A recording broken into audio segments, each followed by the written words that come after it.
ஆரம்பாக்கம் பகுதியில் சிறுமி பாதிக்கப்பட்ட வழக்கில் நிறைய எதிர்க்கட்சிகள் எல்லாருமே ஆர்ப்பாட்டங்கள் பண்ணாங்க. காவல்துறைக்கே இது ஒரு சவாலாக இருந்தது. அவர் அந்த வடநாட்டுக்கார் அந்த நபர் ஒரு கொடூரமான ஒரு செயலை செஞ்சதுக்காக நாங்கள் மட்டும் இல்லை, கட்சியை சார்ந்தவங்க மட்டும் இல்லை, பொதுமக்களும் அனைவரும் ஒவ்வொரு பெண் குழந்தைகளும் பெற்றோர்களும் ரொம்ப பாதிக்கப்பட்டாங்க. இது ஒரு சவாலாக இருந்தது. கண்டுபிடிக்கிறதுக்கே ஒரு பெரிய பிடிப்பாங்களோ பிடிக்க மாட்டாங்களோன்ற ஒரு டவுட்டாகவே எல்லாருமே ஆர்ப்பாட்டம் பண்ணாங்க. ஆனால் காவல்துறை இந்த கேஸை ஒரு சவாலாக எடுத்து அந்த அக்யூஸ்டை பிடிச்சிருக்காங்க நேற்றைய தினத்தில். இது நாங்கள் மிகுந்த எங்கள் பாரதிய ஜனதா கட்சியின் சார்பாக அந்த காவல்துறைக்கு செயல்பட்ட ஒவ்வொரு நபருக்கும் அதிகாரிகளுக்கும் நாங்கள் நன்றியை தெரிவிச்சிருக்கிறோம்.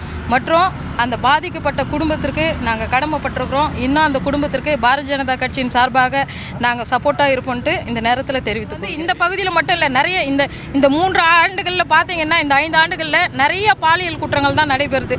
இப்படிப்பட்ட ஒரு குற்றவாளிக்கு மரண தண்டனை கொடுத்து அவர் சுட்டு தள்ளினா தான் மறுபடியும் இந்த குற்றங்கள் நடக்காது இருக்கும். அதுதான் எங்களுடைய கருத்தாக. ஒரு தாயாக இருந்துக்குன்னு நானும் அந்த கருத்தை தான் பதிவு பண்ணுறேன். பிளே ஸ்டோர் மற்றும் ஆப் ஸ்டோரில் இருந்து பாலிமர் செயலியை QR கோடு மூலம் பதிவிறக்கம் செய்யுங்கள். செய்திகளை உடனுக்குடன் பெறுங்கள்.